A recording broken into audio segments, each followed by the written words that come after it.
What is he in for this Saturday night? I rule awakening. I rule awakening for sure. Lamont Roach Jr. made it clear that he wasn't just another challenger for Tank Davis. He spoke with conviction, carried himself with confidence, and made sure everyone knew he was ready to deliver a major upset. He refused to be just another knockout on Tank's record. He wasn't backing down, wasn't crumbling under pressure, and definitely wasn't letting himself be pushed around. He was here to prove he was different. I don't know Lamont Roach, but, when you're looking at Shakur Stevenson, when you're looking at, these other fighters that he should really be fighting, he don't want to do. But just like many before him, Roach's confidence was only that, his own belief. From the moment the fight was announced, most of the boxing world seemed to know how it would end. He could say all the right things, train harder than ever, and convince himself that he was built differently.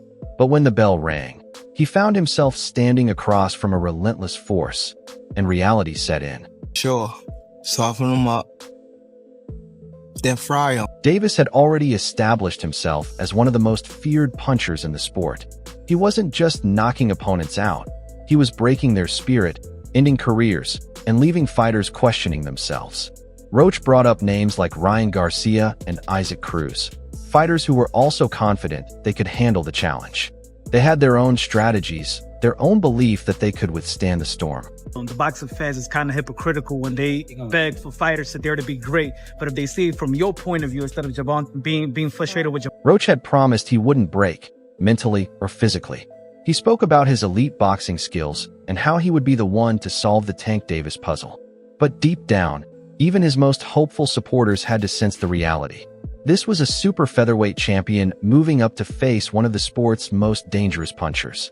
A 130-pounder stepping into a division where Tank had been tearing through full-sized lightweights.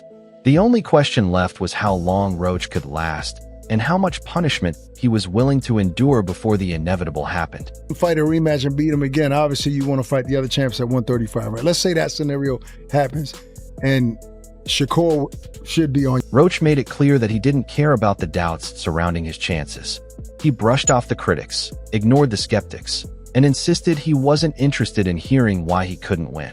They'll just have to wait and see, he said when asked how he planned to handle Tank's power.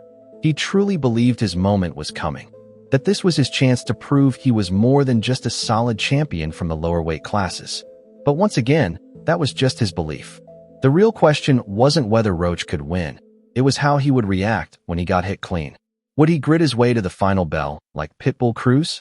Would he go down early like Ryan Garcia? Or would his night end in a way no one saw coming?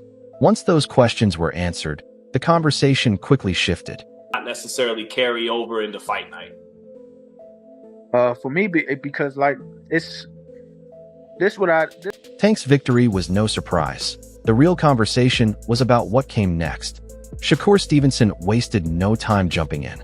Already locked in a heated online feud with Tank, he wasn't about to let this moment pass without stirring the pot. As soon as the fight ended, Stevenson took to X, calling Tank goofy and demanding that he stop talking and make the fight happen. But Tank wasn't about to let Shakur control the story. He made it clear that he saw right through Stevenson's tactics. He's just trying to rush in because he heard I might retire, Tank told the media. They're tired of him, man. His people are just trying to cash him out before y'all see what he really is. But everybody be talking shit to Gervonta, it don't be coming out good for them, my nigga. I'm just keeping it real. He obviously is a superstar. But just because it's who he is, this don't change no program that I got going on. I'm here to win. I've been coming to win. And I think the same result gonna happen on. This wasn't just trash talk. There were real rumors behind the scenes that Top Rank was losing patience with Stevenson. He wasn't turning into the star they had hoped for, and his last fight was so uneventful that fans were literally leaving before the final bell. Instead of building his own name, he was trying to force his way into a fight with Tank by stirring up drama online. But Tank wasn't buying it. "You ain't got enough clout for me to care," he fired back. "If you really want to get to me, go fight Keyshawn Davis first. Handle that, then we'll talk." Everybody else look at Lamont. Like, I know Lamont is a really good fighter. I'm not. This ain't no Frank Martin. That's all I'm gonna say. Yeah. Shakur and Keyshawn had already made it clear They had no interest in fighting each other, calling themselves brothers. But Tank wasn't buying it. To him, if Shakur really wanted to prove himself, he needed to stop making excuses and start taking real risks. "Go fight your brother and show me something," Tank said. "Then maybe I'll care." This wasn't the response Stevenson was expecting. He thought it would be another simple back and forth, another war of words to build hype. Instead, Tank had put him in check. Now, the pressure was on Shakur to step up and prove he was worth Tank's attention.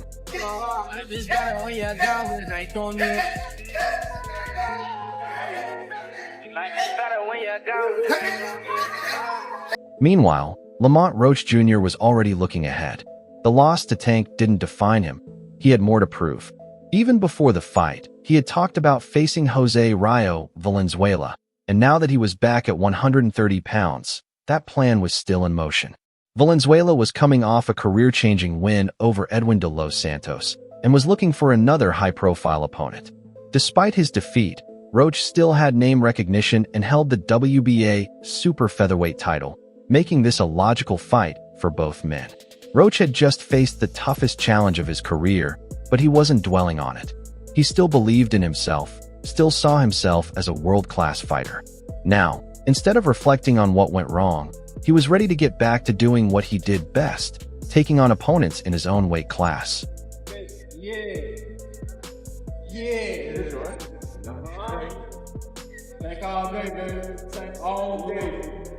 But that was the difference between Roach and Tank.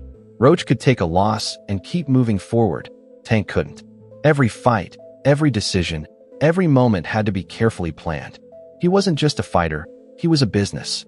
And in the business of boxing, he had all the power.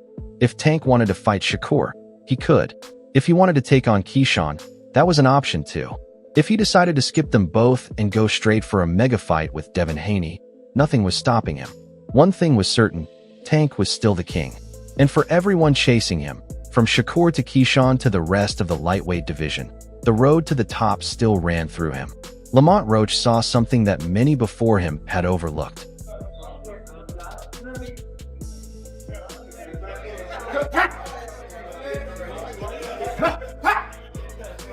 Roach believed he had uncovered Tank's biggest weakness, his lack of focus. He had studied him, listened to his words, and reached a bold conclusion. Davis was distracted. The talk of retirement, the constant social media antics, the moments where he seemed more invested in life outside the ring than inside it. It all pointed to one thing. To Roach, this was the opening he needed to do what no one had done before. But spotting a weakness and exploiting it are two very different things. And when the moment came, Roach simply couldn't take advantage. I think he actually took this fight for the naysayers and all this and all the people talking shit about the fight. I think he actually took the fight because he know that I'm a dog, and he want to prove his skills against a dog. So I'm gonna show y'all what happens when two dogs. Before the fight, Roach spoke with confidence. In an interview with G Missport, he claimed that Tank's talk of retirement was a clear sign that he already had one foot out the door. Honestly, I think that's the wrong thing to say to a guy like me because I'm going to try and exploit that, Roach said. He was convinced that Tank was there for the taking, that this was the moment the boxing world would finally see him dethroned. But once the bell rang, reality hit. Tank's so-called lack of focus didn't make him any less dangerous. Even if Davis had spent more time talking about retirement than training, even if he had underestimated Roach, it still wasn't enough to change the outcome. The skills, the power, the experience, it was all too much. I say 9th round. What? I say 9th round. You said 9? Yeah. What's your response to that, Lamont? Look, he got scared. Look. He looked at night. I'm telling you, you saying you going. Roach had spent months studying Tank's past fights, analyzing his tendencies. He knew Davis often started slow, taking his time to read his opponent. He had seen how Tank fought in bursts, sometimes easing off before unleashing explosive power shots. Roach believed that if he stayed disciplined and kept the pressure on, he could prevent Tank from finding his rhythm. He was so confident in his plan that he even said, "I'm just as good as he is, and I can't wait for people to see that." But when the fight began, those openings he had been looking for never appeared. Know what I could do? That's what I'm supposed to. You brought your mother? She right there. You ain't hear her ask, why the fuck would you leave me? Why you bring her? She love to see me. Roach didn't back down. He came in with energy, determined to disrupt Davis's rhythm. He used movement and activity to prevent Tank from settling in, and for a brief moment, it seemed like his strategy was working. He landed clean shots and even exposed some of the weaknesses he had pointed out before the fight. But the problem with facing Tank Davis is that even when he appears vulnerable, even when it seems like he's not fully engaged, he's still more dangerous than most fighters at their absolute best. Roach had talked about their history, how they had known each other since they were kids. But in the ring, none of that mattered. Beat his ass for Can't y'all do talking. shit. Wait, For I don't real. give a fuck. So I better be quiet. I don't give a fuck if y'all was all that quiet, ski y'all was- mask and if all y'all was that. loud, We got the y'all whole was hood fucking over there, talking Tank. Like, Roach had been around Tank since their amateur days. He convinced himself that familiarity would keep him from being intimidated the way so many others had been. He believed Tank's fear factor wouldn't affect him. But once the punches started landing, reality set in. Davis wasn't just fast, he was explosive. He wasn't just strong, he was a finisher. And most importantly, even if he had one foot out the door, as Roach had claimed, he still had more than enough left to handle whatever Roach brought his way. Roach had spent so much time focusing on Tank's distractions that he overlooked one crucial fact. Tank is the kind of fighter who can afford to be distracted and still dominate. He can talk about retirement. He can post on social media. He can show up to press conferences looking disinterested. But when the lights are on, he delivers. What do you think? Share your thoughts below and subscribe for more.